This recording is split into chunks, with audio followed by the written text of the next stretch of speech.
സന്ദേശങ്ങൾ മാനവരോടായി കേഴുന്നു. പാപവഴികളുപേക്ഷിപ്പിൻ, പാപിക്കായി പ്രാർത്ഥിപ്പിൻ.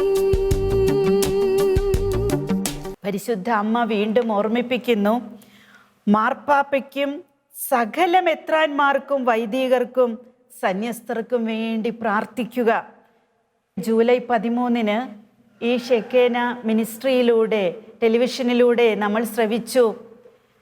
പരിശുദ്ധ ദൈവമാതാവ് ഇറ്റലിയിലെ മോണ്ടിച്ചിയാരിയിലെ പിയറീന ഗില്ലി എന്ന് പറയുന്ന ഒരു വിഷണറിക്ക് പ്രത്യക്ഷപ്പെട്ടിട്ട് പാപം പരിഹാരത്തിന് വേണ്ടി പ്രാർത്ഥിക്കാനായിട്ട് ആവശ്യപ്പെട്ടതും പരിശുദ്ധ ദൈവമാതാവിൻ്റെ ഹൃദയത്തിലെ 3 വാളുകളായി പ്രത്യക്ഷപ്പെട്ടതും ആ വാളുകൾ എന്താണെന്ന് പറഞ്ഞു കൊടുത്തതും പിന്നീട് ആ വാളുകൾക്ക് പകരം 3 പൂക്കളായിട്ട് പ്രത്യക്ഷപ്പെട്ടതും അതിൻ്റെ അർത്ഥം പറഞ്ഞു കൊടുത്തതൊക്കെ നമ്മൾ കേട്ടു. വർഷങ്ങളായിട്ട് നമുക്കിതൊക്കെ അറിയാം. അമ്മ പറഞ്ഞു, വൈദികർക്ക് വേണ്ടി പ്രാർത്ഥിക്കണമേ, സന്യസ്തർക്ക് വേണ്ടി പ്രാർത്ഥിക്കണമേ, മാർപ്പാപ്പയ്ക്കും സകല മെത്രാന്മാർക്കും വേണ്ടി പ്രാർത്ഥിക്കണമേ. വീണ്ടും വീണ്ടും അമ്മ മക്കളോട് എന്തിനാ ഇത് ഓർമ്മിപ്പിക്കുന്നേ? പ്രാർത്ഥിക്കണം. പ്രാർത്ഥനയുടെ ആവശ്യമുണ്ട്. നമ്മുടെ മാർപ്പാപ്പയ്ക്ക് കരുത്ത് പകരാനായിട്ട് മാർപ്പാപ്പ സ്വയം പ്രാർത്ഥിച്ചാൽ മാത്രം പോരാ. നമ്മുടെ കാണപ്പെട്ട ദൈവം എന്നൊക്കെ നമുക്ക് വിളിക്കാവുന്ന, മാതാപിതാക്കളെ കാണപ്പെട്ട ദൈവമെന്ന് നമുക്ക് വിളിക്കാമെങ്കിൽ മാർപ്പാപ്പ നമ്മുടെ കാണപ്പെട്ട വിശ്വാസത്തിൻ്റെ പിതാവല്ലേ, ദൈവമല്ലേ. കാണപ്പെട്ട ദൈവം എന്നൊക്കെ വിളിക്കാവുന്ന മാർപ്പാപ്പയ്ക്ക് ശക്തി പകരാൻ ഈ ലോകം മുഴുവനെയും വിശ്വാസത്തിൻ്റെ വഴിയിലൂടെ, സഹനത്തിൻ്റെ വഴിയിലൂടെയൊക്കെ നയിച്ചു കൊണ്ടിരിക്കുന്ന പാപ്പായ്ക്ക് ആത്മാവിനും മനസ്സിനും ശരീരത്തിനും ശക്തിയും ദൈവകൃപയും കിട്ടാനായിട്ട് മനുഷ്യമക്കളായി നമ്മൾ പ്രാർത്ഥിക്കണം. സകല മെത്രാന്മാർക്കും വേണ്ടി പ്രാർത്ഥിക്കണം. ഒരു രൂപതയെ നയിക്കുന്ന ഒരു മെത്രാൻ, 3 രൂപതകൾ അതിൽ കൂടുതലോ രൂപതകളെ നയിക്കുന്ന അതിരൂപത അധ്യക്ഷനായ മെത്രാൻ, അങ്ങനെ പല സംവിധാനങ്ങളും നമുക്ക് സഭയിലുണ്ട്. എല്ലാ മെത്രാന്മാർക്കും വേണ്ടി പ്രാർത്ഥിക്കേ. അവരെ കുറ്റം പറഞ്ഞുകൊണ്ടിരിക്കുകയല്ലേ?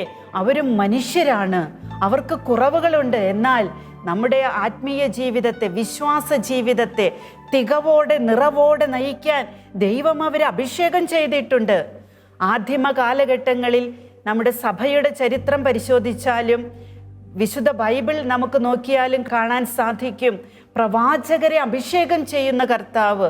പുതിയ നിയമത്തിലും ഈശോ പ്രവാചകരായ ഈശോയുടെ പ്രിയപ്പെട്ട അപ്പസ്തോലന്മാരെ അഭിഷേകം ചെയ്യുന്നു. എന്തിനു വേണ്ടി? അവർക്ക് വേണ്ടി മാത്രമാണോ? അല്ല, എനിക്കും നിങ്ങൾക്കും ലോകം മുഴുവനും വേണ്ടി ദൈവത്തിൻ്റെ വെളിച്ചത്തിൻ്റെ ദൂത് പ്രഘോഷിക്കാൻ, ജീവിതം കൊണ്ട് പ്രഘോഷിക്കാൻ, അധരം കൊണ്ട് പ്രഘോഷിക്കാൻ, അധരം കൊണ്ട് പ്രഘോഷിക്കുന്നത് ജീവിതത്തിൽ പൂർണ്ണമാക്കാൻ അവരെ അഭിഷേകം ചെയ്തിട്ടുണ്ട്. അതിനുള്ള ത്യാഗം അവരെടുത്തിട്ടുണ്ട്, അതിനുള്ള ദാഹം അവർക്കുണ്ട്. എന്നാൽ മണൽത്തിട്ടയിൽ സ്ഥാനമുറപ്പിച്ചിരിക്കുന്നവൻ പലതരത്തിലുള്ള ചിന്തകളിലും വഴികളിലും അവരെ പാപത്തിലേക്ക് നയിക്കുമ്പോൾ കുറ്റപ്പെടുത്തി കയ്യും കെട്ടിയിരുന്നിട്ട് മൂക്കത്ത് വിരൽ വെച്ചിട്ട് അല്ലെങ്കിൽ വിരൽ ചൂണ്ടിയിട്ട് കാതുപൊത്തിയിട്ട് കാര്യമില്ല. പ്രാർത്ഥിക്കണം. പാവപ്പെട്ട മക്കളാണ് വൈദികർ, പാവപ്പെട്ട മക്കളാണ് സന്യസ്തർ. ഈ ലോകത്തിൻ്റെ എല്ലാം അവർക്ക് നേടാമായിരുന്നു.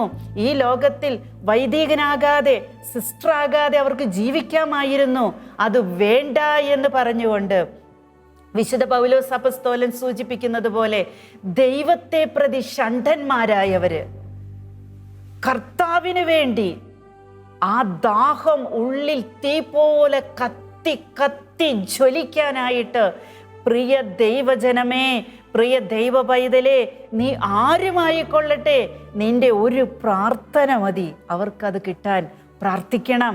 അമ്മ പറയാ, നിന്റെ അമ്മ, യേശുവിൻ്റെ അമ്മ, പരിശുദ്ധ അമ്മ പറയാ, കുഞ്ഞേ നീ പ്രാർത്ഥിക്കേ, നീ പ്രാർത്ഥിക്കേ എന്ന് വൈദികനോടായിട്ട് മാത്രമല്ല പറയുന്നേ എന്ന് കരുതി വൈദികർ പ്രാർത്ഥിക്കരുത് എന്നുമല്ല പറയുന്നേ.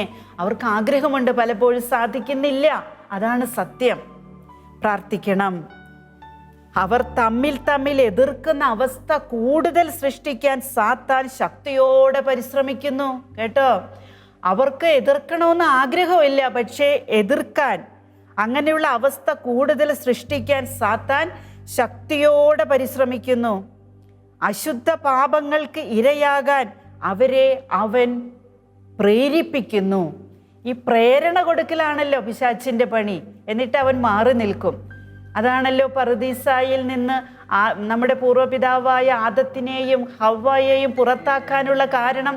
പ്രേരണ കൊടുത്തു. അരുതെന്ന് ദൈവം പറഞ്ഞതിനെ പ്രേരണ കൊടുത്തിട്ട് അവൻ ആ പാപം അവരെ കൊണ്ട് ചെയ്യിപ്പിച്ചു. ആ പ്രേരണകൾക്ക് അവർ വിധേയരായി.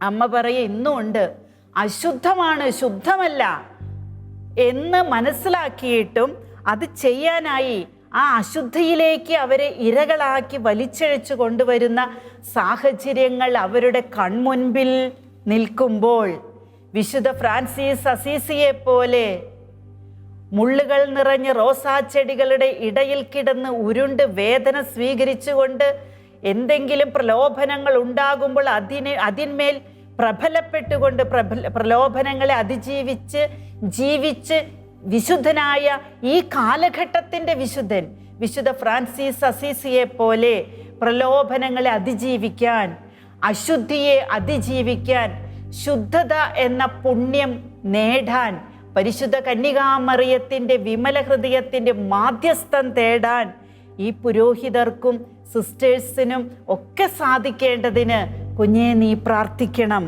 അവരെ വിശുദ്ധി കൊണ്ട് നിറയ്ക്കാൻ പ്രാർത്ഥിക്കണം.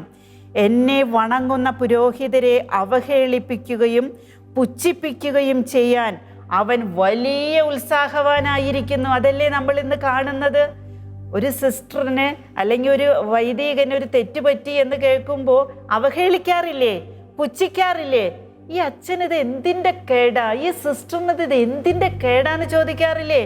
എന്ത് ധൈര്യമുണ്ട് കുഞ്ഞെ നിനക്കത് ചോദിക്കാൻ? നിന്നെപ്പോലെ മജ്ജയും മാംസവും ഒക്കെ ഉള്ള മനുഷ്യരാ അച്ഛന്മാര്, സിസ്റ്റേഴ്സും ഒക്കെ. അവരുടെ ആഗ്രഹങ്ങളെയും അവരുടെ ലൈംഗികതയെ പോലും മാറ്റി നിർത്തിയിട്ടല്ല കർത്താവ് അവരെ വിളിച്ചത്. അതൊക്കെ ഉള്ളപ്പോൾ തന്നെ വിളിച്ചിരിക്കുന്നേ. എന്നിട്ട് അവരെ ത്യാഗം ചെയ്യാനായിട്ട് എനിക്ക് സാധിക്കുമെന്ന് ചങ്കത്ത് കൈവച്ച് ദൈവത്തിന് വാക്കുകൊടുത്ത് ഇറങ്ങിയവരാ. അവർക്ക് തെറ്റുപറ്റുന്നത് അവരതിൽ മുഴുകിയിട്ടല്ല, അവരെ മുക്കിയിട്ടാണ്. അതുകൊണ്ട് നമ്മളൊക്കെ അനുഭവിക്കുന്നെങ്കിൽ അവർക്കൊക്കെ അനുഭവിക്കാൻ അതിനുള്ള സാഹചര്യമുണ്ട്. ആ സാഹചര്യങ്ങൾ വരുമ്പോൾ പോലും അവരെടുത്ത വ്രതങ്ങൾ, അവരെടുത്ത ദൈവത്തോട് കൊടുത്ത വാഗ്ദാനങ്ങൾ നിറവേറ്റാനായിട്ട് പാവങ്ങൾക്ക് വേണ്ടി പ്രാർത്ഥിക്കണമേ. പരിശുദ്ധ അമ്മയ്ക്ക് ഏറ്റവും ഇഷ്ടപ്പെട്ട മക്കളാ വൈദികരും സിസ്റ്റേഴ്സും. അവർക്ക് വേണ്ടി പ്രാർത്ഥിക്കാൻ അമ്മ നമ്മളോട് പറയാ, നമ്മൾ പ്രാർത്ഥിക്കണം കേട്ടോ. നമ്മുടെ കുടുംബത്തിൽ നിന്ന് ഒരു വ്യക്തി ഏതെങ്കിലും ഇന്ത്യയുടെ അതിർത്തിയിലോ ഏതെങ്കിലും രാജ്യത്തിൻ്റെ അതിർത്തിയിലോ നിന്ന് യുദ്ധം ചെയ്യുകയാണെങ്കിൽ യുദ്ധത്തിൻ്റെ ഭീഷണികൾ മുഴക്കി മരിച്ചു വീഴുമോ എന്ന് ഭയം നമുക്കുണ്ടാകും. നമ്മൾ ചങ്കുവട്ടി പ്രാർത്ഥിക്കും, ഭക്ഷണം കഴിക്കാതെ ഉപവസിക്കും, ദൈവസന്നിധിയിൽ നിന്ന് എഴുന്നേറ്റ് പോരില്ല. നമ്മൾ പ്രാർത്ഥിക്കും, എൻ്റെ മകന് അല്ലെങ്കിൽ എൻ്റെ ബ്രദറിന് ഒരു അപകടവും വരുത്തല്ലേ എന്ന്. അങ്ങനെ ബാഹ്യമായിട്ടുള്ള ഒരു പരീക്ഷണത്തിൻ്റെ സമയത്ത്, സഹനത്തിൻ്റെ സമയത്ത്, യുദ്ധത്തിൻ്റെ സമയത്ത് ഒരു അമ്മ, ഒരു അപ്പൻ, ഒരു പെങ്ങള്, ഒരു അനുജൻ അല്ലെങ്കിൽ ഒരു ചേട്ടൻ, ഒരു ചെറിയ കുട്ടി പ്രാർത്ഥിക്കുമെങ്കിൽ, സ്വന്തക്കാർക്ക് വേണ്ടി പ്രാർത്ഥിക്കുമെങ്കിൽ, സ്വന്തപ്പെട്ടവർക്ക് വേണ്ടി പ്രാർത്ഥിക്കുമെങ്കിൽ, പ്രിയ ദൈവവൈതലേ, നീ അടങ്ങുന്ന ഈ സഭാഗാത്രം നിന്റെ കുടുംബമാണ്. ഈ ഗാത്രത്തിലെ ഒരവയവം. നിന്റെ ചേട്ടൻ ഒരു അച്ഛനായി, നിന്റെ ചേച്ചി ഒരു സിസ്റ്ററായി, നിന്റെ പെങ്ങള്, നിന്റെ ഒരു അനുജത്തി ഒരു വൈദികനായി, ഒരു കന്യകാസ്ത്രീയായി അവൾ യുദ്ധം ചെയ്തുകൊണ്ടിരിക്കുക. അവളോട് തന്നെ, അവളുടെ ശരീരത്തോട്, അവളുടെ മനസ്സിനോട്, അവളുടെ ആഗ്രഹങ്ങളോട് എല്ലാം യുദ്ധം ചെയ്തുകൊണ്ടിരിക്കുക. ആ യുദ്ധത്തിൽ പരാജയപ്പെടാതിരിക്കാൻ, ഉയർത്തിയ കരങ്ങൾ ദൈവസന്നിധിയിൽ ഉയർന്നു തന്നെ ഇരിക്കാൻ, സമർപ്പിച്ച സമർപ്പണങ്ങൾ ദൈവസന്നിധിയിൽ എപ്പോഴും ഓർത്തുകൊണ്ടിരിക്കാൻ, പാപത്തിൻ്റെ അശുദ്ധിയിലേക്ക്, ശുദ്ധതയെ കെടുത്തുന്ന ഏതെങ്കിലും ഒരു തിന്മയിലേക്ക്, ഏതെങ്കിലും ഒരു ബന്ധത്തിലേക്ക്, ഏതെങ്കിലും ഒരു സുഖ അനുഭവത്തിലേക്ക് പോകാതിരിക്കാൻ ആ വ്യക്തിക്ക് സാധിക്കേണ്ടതിന് തിന്മ പ്രേരണ കൊടുക്കുമ്പോൾ നിന്റെ പ്രാർത്ഥന ആ സമയം ഉയരുന്നെങ്കിൽ നന്മയുടെ പ്രേരണ ആ വ്യക്തിയിലേക്ക്, ബുദ്ധിയിലേക്ക്, ആത്മാവിലേക്ക്, മനസ്സിലേക്ക്, ശരീരത്തിലേക്ക് പെയ്തിറങ്ങുമെന്നുള്ളതിന് യാതൊരു സംശയവും വേണ്ട. അതുകൊണ്ട് നമുക്ക് പ്രാർത്ഥിക്കാം, സന്യസ്തർക്ക് വേണ്ടി പ്രാർത്ഥിക്കാം, സമർപ്പിതർക്ക് വേണ്ടി പ്രാർത്ഥിക്കാം, വൈദികർക്ക് വേണ്ടി പ്രാർത്ഥിക്കാം. പള്ളികളും അൾത്താരകളും കവർച്ച ചെയ്യാൻ അവൻ മനുഷ്യമക്കളെ തയ്യാറാക്കുന്നു. പള്ളികളും അൾത്താരകളും കവർച്ച ചെയ്യാൻ, പള്ളികൾ കവർച്ച ചെയ്യപ്പെടുന്നു, പള്ളികളൊക്കെ ഇടിച്ചു നിരത്തപ്പെടുന്നു. അത് ചാനലിലൂടെ വരുന്നതോ യൂട്യൂബിലൂടെ വരുന്നതോ കണ്ട് അയ്യോ എന്തൊരു സങ്കട എന്ന് പറഞ്ഞ് ആശ്വസിക്കല്ലേ. മുട്ടുകുത്തി ത്യാഗങ്ങൾ സഹിച്ച് പ്രാർത്ഥിക്കുകയും. കർത്താവിൻ്റെ ആലയങ്ങളാണ് മനുഷ്യനാകുന്ന പള്ളികളെ, ആലയങ്ങളെ നശിപ്പിക്കുന്ന തിന്മയുടെ കെട്ടുകളെ പൊട്ടിക്കാൻ, അൾത്താരയിൽ സൂക്ഷിച്ചിരിക്കുന്ന ദിവ്യകാരുണ്യത്തെ സൂക്ഷിക്കാനുള്ള കടമ പ്രാർത്ഥനയിലൂടെ പോലും എനിക്കും നിങ്ങൾക്കുണ്ടെന്നുള്ള ഓർമ്മയിൽ ജീവിക്കാൻ മനുഷ്യമക്കളെ നമ്മൾ തയ്യാറാക്കണം. നമ്മൾ അതുപോലെയുള്ള വ്യക്തികളായിട്ട് മാറണം. 29ാമത്തെ സന്ദേശത്തിൻ്റെ തന്നെ തുടർച്ചയാണ് നമ്മൾ കേട്ടുകൊണ്ടിരിക്കുക. മക്കളെ, സാത്താൻ വലിയ സൂത്രശാലിയാണ്. അവൻ നിങ്ങളെ ആക്രമിക്കുന്നതിനായി നിങ്ങളുടെ ബലഹീനതകൾ എവിടെയാണെന്ന് അന്വേഷിക്കുകയും അവയിലൂടെ അവൻ പ്രവർത്തിക്കുകയും ചെയ്യും. ഇന്ന് ലോകത്തിൻ്റെ വിവിധ ഭാഗങ്ങളിൽ എത്രയോ കള്ളപ്രവാചകന്മാരും തിന്മ നന്മ രൂപേണ മനുഷ്യഹൃദയങ്ങളിൽ കുത്തിവെക്കുന്നവരും ഇറങ്ങിയിരിക്കുന്നു. പിശാചിനറിയാം നമ്മുടെ ബലഹീനത എന്താണെന്ന്. അതിലൂടെ ചൂഴ്ന്നു കയറാനായിട്ട് അവൻ ശ്രമിച്ചുകൊണ്ടിരിക്കും. അതുകൊണ്ട് തിന്മയെ നന്മയുടെ രൂപത്തിൽ അവൻ അവതരിപ്പിക്കും. അങ്ങനെ മനുഷ്യഹൃദയങ്ങളിൽ അത് കുത്തിവെച്ച് കഴിയുമ്പോൾ മനുഷ്യർ ആ തിന്മയ്ക്ക് വിധേയരായിത്തീരും. ആത്മീയ നിറവില്ലാത്തവർ അവരുടെ സിദ്ധാന്തങ്ങളെ വിശ്വസിക്കുകയും അറിവുകേടിൻ്റെ സന്ധിതികളായി വളരുകയും ചെയ്യുന്നു. ഇത് പറയുമ്പോൾ ഒത്തിരി പറയാനുണ്ട്, ഒത്തിരി കാര്യങ്ങളുണ്ട്. കള്ളപ്രവാചകന്മാരുടെ ഒരു കാലഘട്ടമാണ് ഇത്. കള്ളനാണയങ്ങളെ തിരിച്ചറിയാനായിട്ട് പരിശുദ്ധ അമ്മ നമുക്ക് ആഹ്വാനം നൽകിയിട്ടുണ്ട്, നമ്മെ ഓർമ്മപ്പെടുത്തിയിട്ടുണ്ട്. നുണ പ്രചരിപ്പിക്കുന്ന പ്രവാചകരായിട്ട് വരുന്നുണ്ട് പലരും.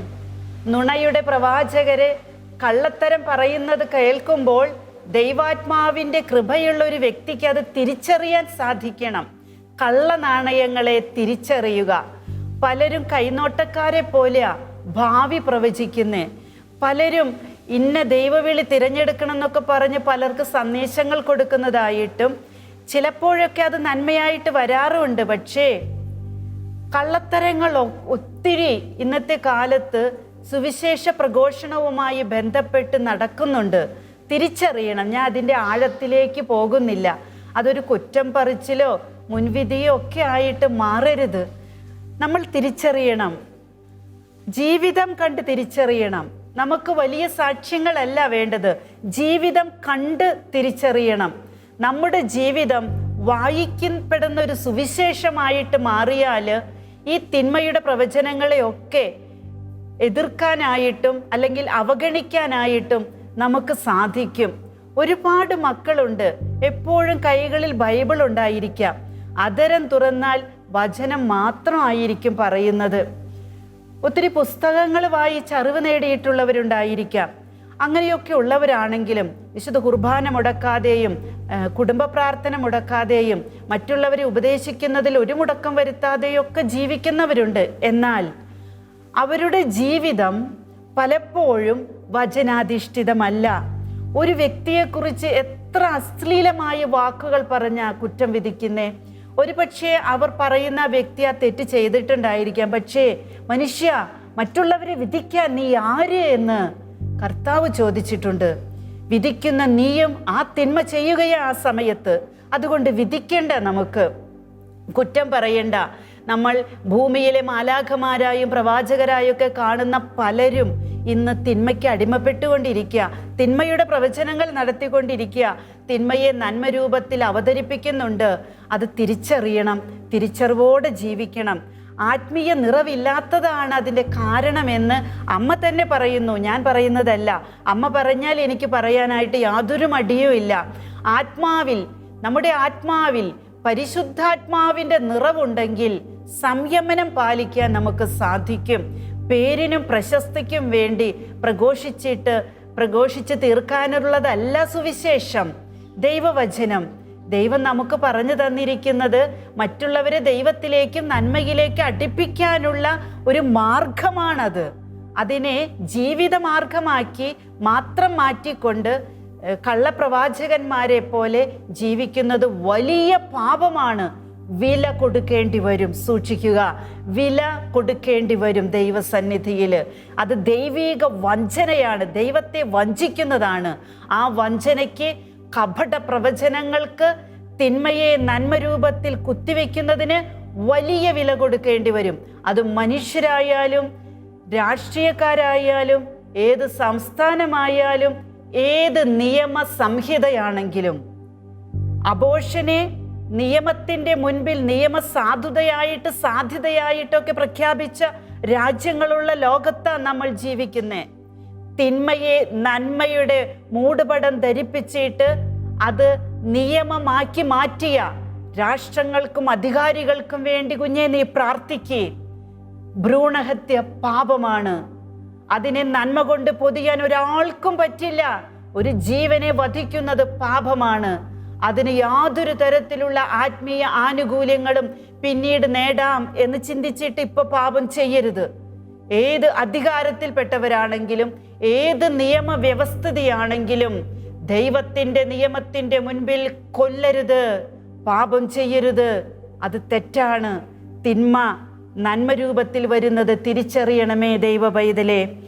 എത്രയോ രാഷ്ട്രങ്ങളിലെ ഗവൺമെൻറ്റുകൾ മ്ലേച്ഛതകളെ സംരക്ഷിക്കുവാനും സത്യത്തിനെതിരെ നിയമങ്ങൾ ആവിഷ്കരിക്കുവാനും സന്നദ്ധരായിരിക്കുന്നു. കുറച്ച് നാളുകൾക്ക് മുമ്പ് നമ്മളും കേട്ടു, ജർമ്മനി പോലുള്ള യൂറോപ്യൻ കൺട്രികളിൽ പല തിന്മകളും അവകാശമായിട്ട് ഉയർത്താൻ കർത്താവിൻ്റെ പുരോഹിതരും ഇറങ്ങിയെന്ന്. ചങ്കു പൊട്ടി കരയല്ലേ നമ്മുടെ അമ്മ, നമ്മുടെ ഈശോ.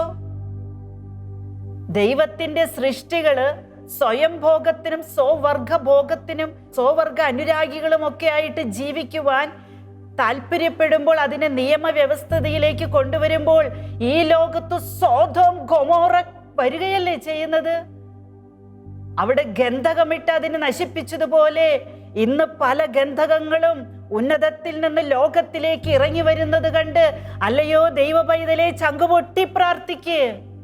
തിന്മയെ നന്മ രൂപത്തിൽ കൊണ്ടുവരുന്നവർ ആരാണെങ്കിലും ഏത് ജീവിതാന്തസ്സിൽപ്പെട്ടവരാണെങ്കിലും അതിനെ തിരിച്ചറിവോടെ സ്വീകരിച്ചുകൊണ്ട് സോദോം ഗൊമോറയെ പോലെ നശിക്കപ്പെടാതിരിക്കാൻ, ഈ ലോകം നശിക്കപ്പെടാതിരിക്കാൻ, നമ്മുടെ വിശ്വാസത്തിന്റെ പിതാവായ അബ്രാഹത്തെ പോലെ ദൈവസന്നിധിയിൽ 50 നീതിമാന്മാരുണ്ടെങ്കിൽ നശിപ്പിക്കാതിരിക്കുമോ ദൈവമേ എന്ന് ചോദിച്ചതുപോലെ, 40 ഉണ്ടെങ്കിൽ 30 ഉണ്ടെങ്കിൽ 20 ഉണ്ടെങ്കിൽ 10 ഉണ്ടെങ്കിൽ എന്ന് വരെ ചോദിച്ചതുപോലെ, ഈശോയെ ഞാനുണ്ടെങ്കിൽ എന്ന് ചോദിക്കാൻ നിനക്ക് ധൈര്യമുണ്ടോ?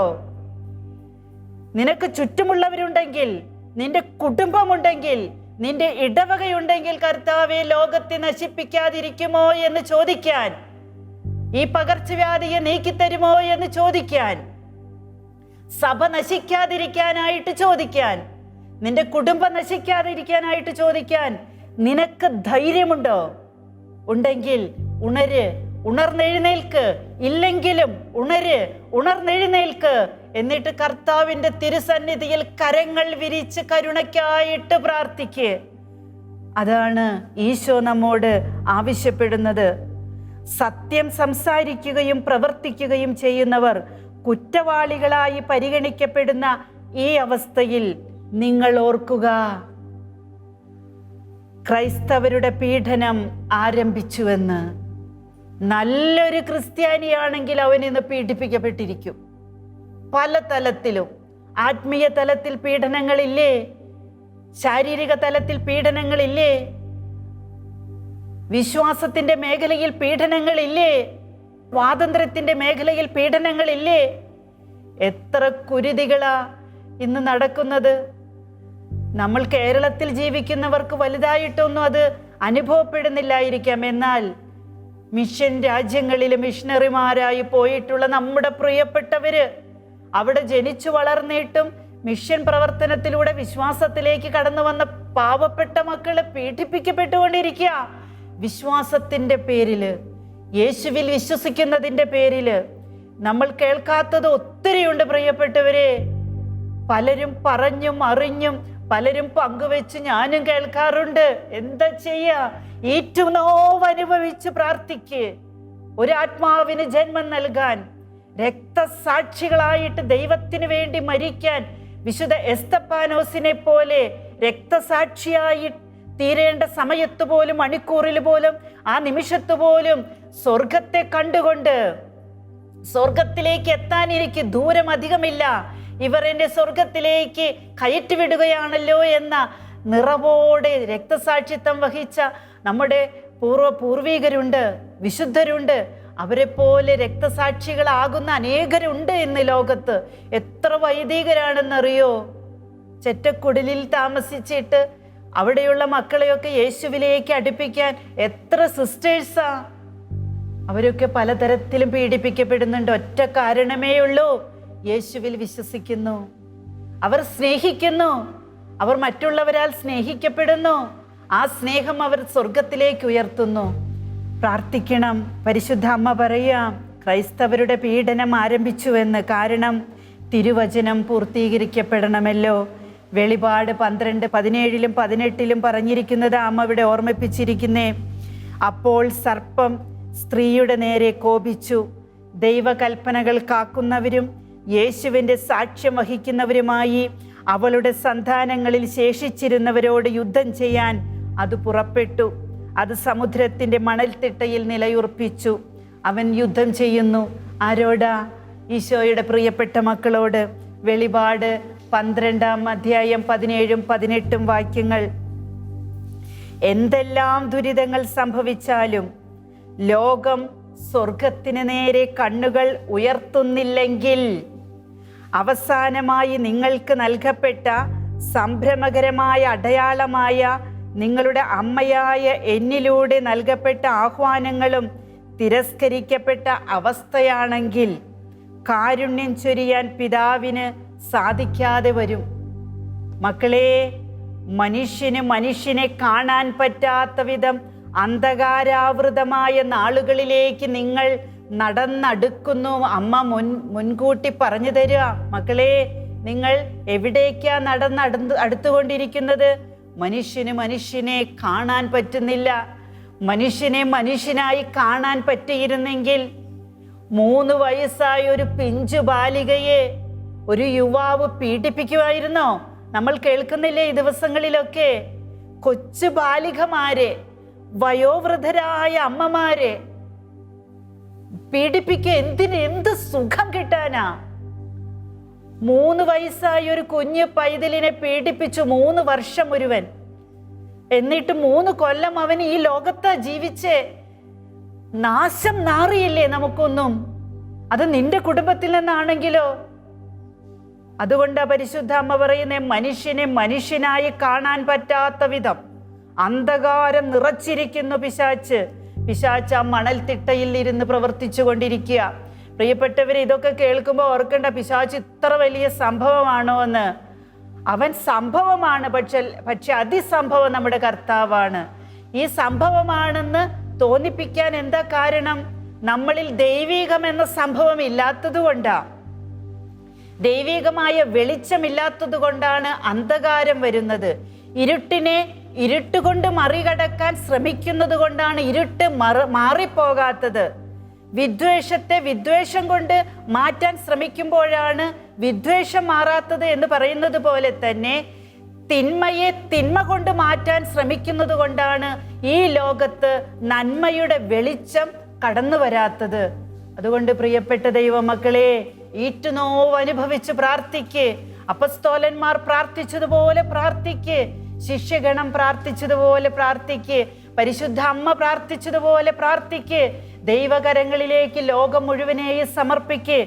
ജഡം ഈ ലോകത്ത് ഭരണം നടത്തരുത്. പരിശുദ്ധാത്മാവ് ഭരണം നടത്തട്ടെ. ഇത് പറയുമ്പോൾ എൻ്റെ മനസ്സിൽ വരുന്ന തിങ്ങി നിറയുന്നൊരു ചിന്തയുണ്ട്. ഈ ലോകം തിന്മയാണെന്ന് ഒരിക്കലും നമുക്ക് പറയാൻ പറ്റില്ല. കാരണം അതിൽ തിന്മ നിറയ്ക്കുമ്പോഴാണ് അത് തിന്മയാകുന്നത്. ഈ ഭൂമി ഒരു തിരുശേഷിപ്പാണ്. നമ്മുടെ രക്ഷകനായ യേശുവിൻ്റെ തിരുച്ചോരത്തുള്ളികൾ വീണ തിരുശേഷിപ്പാണ് ഈ ലോകം, ഈ ഭൂമി. ആ തിരുശേഷിപ്പായ ഭൂമിയിൽ ജീവിക്കുന്നവര് തിരുശേഷിപ്പുകളാകാതെ ജീവിക്കുമ്പോഴാണ് ഈ ലോകം പാപത്തിൻ്റെ നാശ കൂമ്പാരമായി മാറുന്നത്. ആ നാശത്തിൻ്റെ ഫലമാണ് നമ്മൾ അനുഭവിക്കുന്ന തിന്മയുടെ സ്വാധീനങ്ങളും തിന്മയുടെ ജീവിത സാഹചര്യങ്ങളും. അപ്പോൾ എവിടെയാ മാറേണ്ടത്?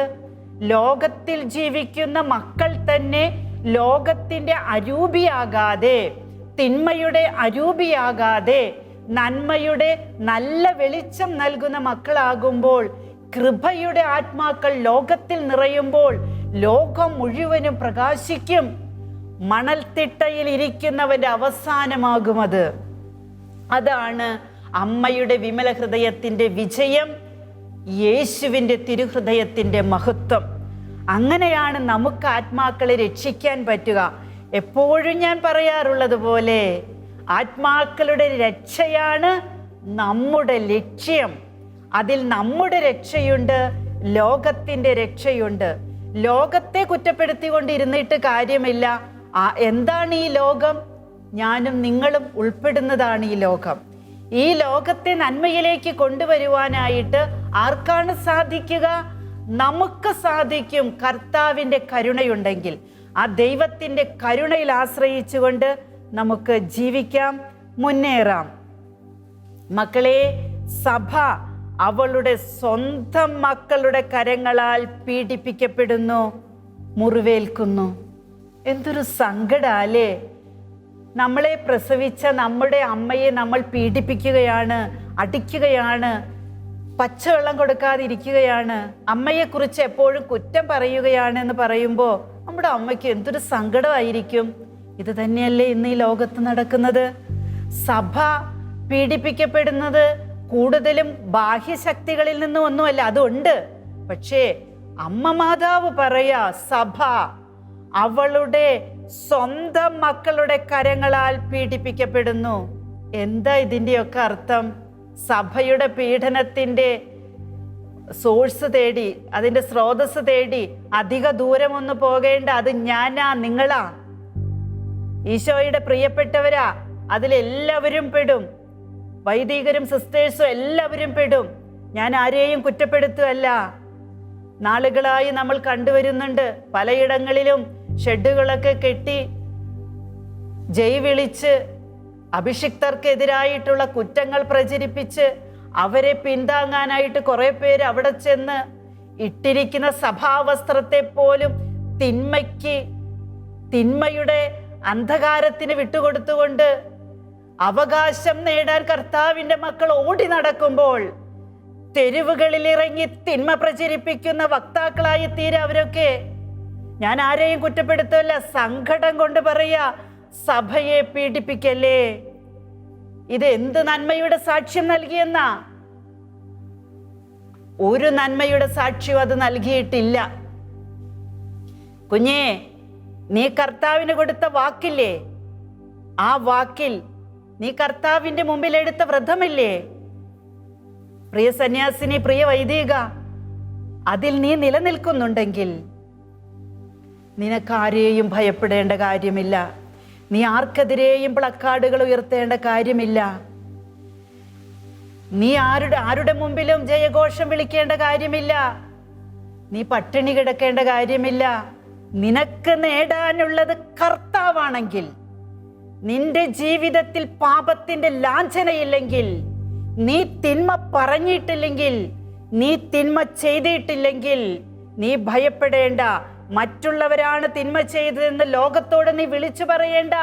കാലം തെളിയിക്കും. നിന്നെ വിളിച്ച കർത്താവ് വിശ്വസ്തനാണ്.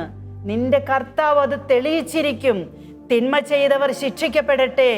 നന്മയിൽ നിലനിൽക്കാനുള്ള നിന്റെ വിളിയുണ്ടല്ലോ, അത് ലോകത്തിന്റെ മുമ്പിൽ അനാവൃതം ചെയ്തു കൊടുക്കരുത്. നിനക്ക് ലഭിച്ചിരിക്കുന്ന വിളി ഈ ലോകത്തിനേക്കാൾ വലുതാണ്. നിനക്ക് ലഭിച്ചിരിക്കുന്ന ദൈവത്തിന്റെ വിളി അത് ഈ ലോകത്തിനേക്കാൾ പ്രൗഢിയുള്ളതാണ്. നിനക്ക് ലഭിച്ചിരിക്കുന്ന വിശ്വസ്തതയുടെ വിളി ഈ ലോകത്തിന് തരാൻ കഴിയുന്നതല്ല, അത് സ്വർഗം തന്നതാണ്. അത് നിന്റെ അവകാശമാണ്. ആ വിളിക്ക് വേണ്ടി ദൈവസന്നിധിയിൽ നീ കണ്ണുനീരൊഴുക്കിയാൽ, ഒരു തുള്ളി കണ്ണുനീര് മതി, മാസങ്ങളൊന്നും നീ പട്ടിണി കിടക്കണ്ട. ഒരു തുള്ളി കണ്ണുനീര്, നിന്നിൽ വിശുദ്ധിയുണ്ടെങ്കിൽ, നിന്റെ ഭാഗത്ത് ശരിയുണ്ടെങ്കിൽ കർത്താവ് അത് തെളിയിച്ചിരിക്കും. കർത്താവ് നിശബ്ദനാണെന്നോർത്ത് സങ്കടപ്പെടേണ്ട. നിശബ്ദത കർത്താവിൻ്റെ ഒരു ലാംഗ്വേജ് ആണ്. കർത്താവ് പ്രവർത്തിക്കുകയാണ്. പ്രാർത്ഥിക്കാം നമുക്ക്. നിസ്സഹായരായ മക്കളിലൂടെ ലഭിക്കുന്ന നിർദ്ദേശങ്ങളും രക്ഷാമാർഗങ്ങളും നമുക്ക് സ്വീകരിക്കാം. അമ്മ പറയാ, ഈ ദുരവസ്ഥകളിൽ നിന്നെല്ലാം മോചിതരാകുന്നതിനായി നിങ്ങളുടെ അമ്മയായ ഞാൻ ലോകത്തിൻ്റെ വിവിധ ഭാഗങ്ങളിൽ പ്രത്യക്ഷപ്പെടുകയും നിസ്സഹായരായ മക്കളിലൂടെ പല സ്വർഗീയ നിർദ്ദേശങ്ങളും രക്ഷാമാർഗങ്ങളും നിർദ്ദേശിക്കുകയും ചെയ്യുന്നു. രക്ഷയുടെ മാർഗം അത് കർത്താവാണ്. അവിടുന്ന് പറഞ്ഞു, ഞാൻ വഴിയും സത്യവും ജീവനുമാണ്. മറ്റു മാർഗങ്ങളൊക്കെ നമുക്ക് ഉപേക്ഷിക്കാം. ദൈവം നിന്റെ മാർഗമാണെങ്കിൽ, യേശു നിന്റെ വഴികാട്ടിയാണെങ്കിൽ മറ്റു മാർഗങ്ങൾ നീ ഉപേക്ഷിക്കുക. ലോകത്തിന് മുൻപിൽ പെറ്റമ്മയുടെ നഗ്നത എന്ന് നീ വിശേഷിപ്പിക്കുന്ന ഒന്നും നീ പ്രദർശിപ്പിക്കരുത്. നിനക്ക് കിട്ടാനുള്ളത് കർത്താവിൽ നിന്നാണ്. ലോകം നിനക്ക് എന്ത് നൽകി? ലോകത്തിന് എന്ത് നൽകാൻ പറ്റും? സുരക്ഷിതമായി ലോകത്ത് ജീവിക്കാൻ ദൈവമാണ് നിനക്ക് ഈ ലോകത്ത് ജന്മം നൽകിയത്. ഈ ലോകത്തെ നീ കാണുന്നതെല്ലാം നിന്നെ ദൈവത്തിലേക്ക് അടുപ്പിക്കുന്നതായിട്ട് മാത്രം നീ കാണുക.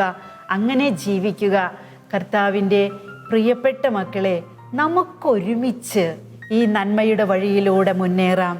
കർത്താവ് നമ്മുടെ കൂടെയുണ്ട്. പരിശുദ്ധ അമ്മ അക്ഷീണം പരിശ്രമിച്ചും പ്രാർത്ഥിച്ചുകൊണ്ടിരിക്കുക. അതുകൊണ്ട് തെരുവിലേക്ക് ഇറങ്ങല്ലേ.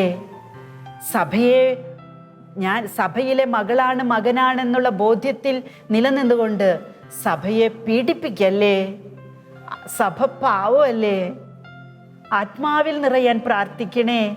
സഭയെ നീ പീഡിപ്പിക്കുന്നുവെങ്കിൽ ഓർക്കുക, നീ പീഡിപ്പിക്കുന്നത് കർത്താവിനെയാണ്. സാവൂള് സഭയെ പീഡിപ്പിച്ചിരുന്ന കാലഘട്ടത്തിൽ ദൈവത്തിൻ്റെ ആത്മാവ് സംസാരിച്ചത്, കർത്താവ് സംസാരിച്ചത് എന്താ?